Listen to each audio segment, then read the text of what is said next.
आप देख रहे हैं जेड वाई ब्लॉग। नमस्कार। आप सभी के सहयोग से हमारा चैनल प्रगति कर रहा है। इसी तरह हमारा सहयोग करने के लिए हमारे चैनल को सब्सक्राइब करते रहें, जिससे हमारा मनोबल बढ़ता रहे। तो आइए अब पंडित जनार्दन तिवारी से मेष राशि का सितंबर महीने का मासिक राशिफल जानते हैं। यह महीना मेष राशि के जातकों के लिए कुछ सावधानियां रखने वाली महीना होगा। वैसे तो आपको आर्थिक लाभ प्राप्त होंगे और आपकी आमदनी बढ़ेगी, क्योंकि पूरे महीने वक्री अवस्था में शनि महाराज अपनी ही राशि में कुंभ में आपके एकादश भाव में विराजमान रहेंगे और आपकी आमदनी की निरंतर बढ़ाते रहेंगे। आपके पास एक से अधिक माध्यम से धन प्राप्ति के योग बनेंगे। सूर्य महाराज भी महीने की शुरुआत में पंचम भाव में बैठकर आपके एकादश भाव को देखेंगे, जिससे आमदनी से जुड़ी समस्याओं में कमी आएगी और आपकी आर्थिक लाभ प्राप्त होंगे। नौकरी करने वाले जातकों को कठिन प्रयास और कठिन मेहनत करने में से गुजरना होगा। इसके लिए आपको तैयार रहना होगा। व्यापार करने वाले जातकों के लिए महीने की शुरुआत कुछ कमजोर रहेगी, क्योंकि सप्तम भाव के स्वामी शुक्र महाराज भी छठे भाव में राहु और केतु के प्रभाव में रहेंगे। उन पर मंगल महाराज तथा बृहस्पति देव की दृष्टि होगी।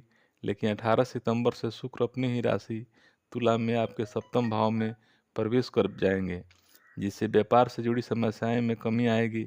विद्यार्थियों के लिए यह महीना अनुकूल रहेगा।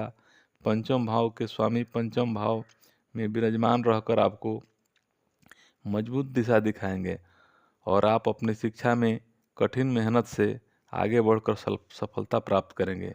प्रेम संबंधों में उतार चढ़ाव हो सकता है, फिर भी आप अपने प्रियतम को खुश रखने की हर संभव कोशिश करेंगे। वैवाहिक जीवन में महीने का पूर्वार्ध कुछ कमजोर रहेगा, लेकिन उत्तरार्ध में खुशियां आने लगेंगी। पारिवारिक जीवन सामान्य रहेगा और स्वास्थ्य पर ध्यान देने की आवश्यकता पड़ेगी।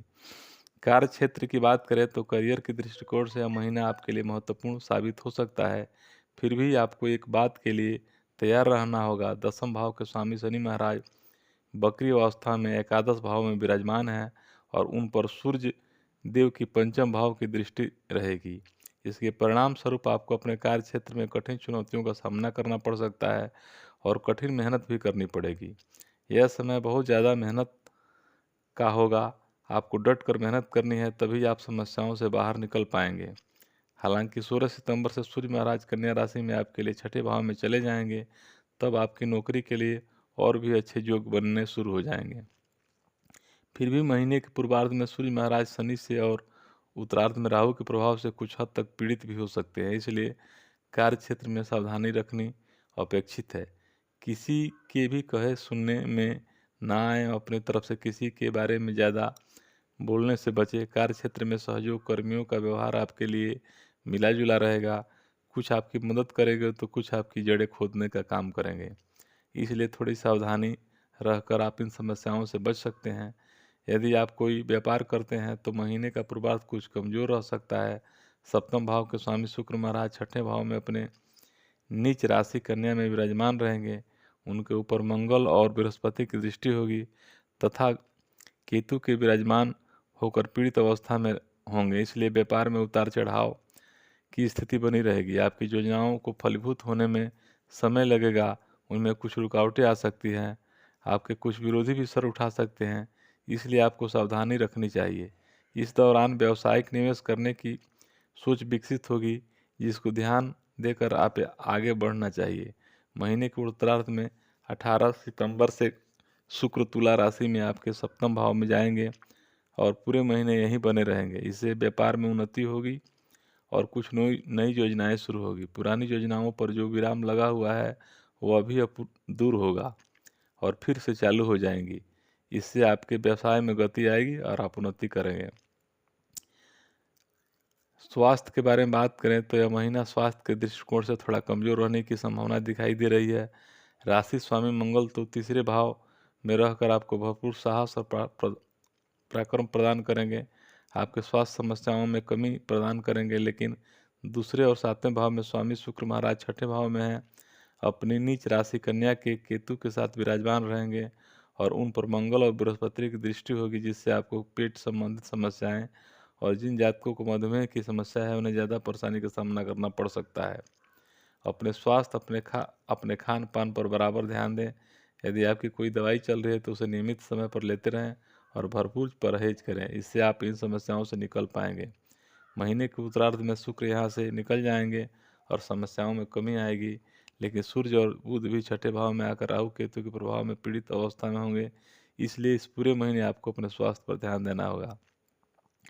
प्रेम और वैवाहिक जीवन की बात करें तो यदि आप किसी प्रेम संबंध में हैं तो महीने के शुरुआत में सूर्य और बुध आपके पंचम भाव में रहकर आपके प्रियतम से आपको दूरियों को कम करेंगे। आपका आपसी तालमेल बेहतर बनेगा। आप अपनी बातों को खुलकर अपने प्रियतम के से कह पाएंगे। लेकिन शनि महाराज वक्री दृष्टि से पंचम भाव को देखेंगे, जिससे किसी की नज़र आपके प्यार में लग सकती है। इसलिए प्यार के मामले में थोड़ी नरमी बरतें और अपने प्रीतम से थोड़ा कम मिलें, या मिले भी तो लोगों को न बताएं, क्योंकि ज़्यादा लोगों को पता चलने से आपके रिश्ते में तनाव बढ़ सकता है। महीने के उत्तरार्ध में जब सूर्य कन्या राशि में सूरज सितंबर से छठे भाव में चले जाएंगे तब आपकी परिस्थितियाँ बिगड़ सकती है और एक दूसरे से कहा सुनी हो सकती है। फिर बुध महाराज 23 तारीख को आपके छठे भाव में चले जाएंगे, जहाँ पर सूरज भी विराजमान होंगे। इस स्थिति में हल्का सुधार होगा, लेकिन आप कोई ऐसा काम ना करें जिससे समाज में आपकी अपमान सहना पड़े। आपकी समन्वय को बेहतर बनाएं और अपने रिश्ते में मर्यादित रहें। पारिवारिक स्थिति के बारे में बात करें तो यह महीना पारिवारिक तौर पर सामान्य रहने की संभावना दिखाई दे रही है। दूसरे भाव के स्वामी शुक्र महाराज महीने की शुरुआत में छठे भाव में पीड़ित अवस्था में रहेंगे, जिससे पारिवारिक जीवन में कुछ समस्याएं आ सकती है। कुछ संपत्ति या कुटुंबीय विवाद आपके परेशानी दे सकते हैं, लेकिन देवगुरु बृहस्पति दूसरे भाव में रहकर इस समस्या से बाहर निकलने का रास्ता भी दिखाते रहेंगे। महीने की शुरुआत में पारिवारिक जीवन में थोड़ा तनाव ही रहेगा, लेकिन उत्तरार्ध में चुनौतियां कम होंगी और स्थिति में सुधार आने लगेगा। महीने के पूर्वार्ध में आपकी माताजी की सेहत भी बिगड़ सकती है, इसलिए उनकी सेहत का बराबर ध्यान रखें। हालांकि महीने के उत्तरार्ध में उनकी सेहत में सुधार होगा और घर का माहौल भी हल्का हो जाएगा। आपके भाइयों से कुछ कहा-सुनी हो सकती है, लेकिन समय के बाद आपको मदद करेंगे। इसलिए उन पर विश्वास रखें और आप भी यथासंभव उनकी सहायता करें। इससे आपके बीच अच्छा सामंजस्य बना रहेगा और परिवार की बेहतरी के लिए बेहद ज़रूरी होगा। उपाय की बात करें तो आपको प्रतिदिन सूर्य को तांबे के पात्र से अर्घ देना चाहिए। अर्घ वाले जल को हल्दी लगे पीले चावल जरूर डालें। बृहस्पतिवार के दिन केले के वृक्ष की पूजा करें। कर्ज से मुक्ति पाने के लिए ऋण मोचक मंगल स्तोत्र का प्रतिदिन पाठ करें। श्री मंगल महाराज जी किसी भी मंत्र का नियमित रूप से जाप करें। हमारा वीडियो आपने अंत तक देखा, इसके लिए बहुत बहुत धन्यवाद।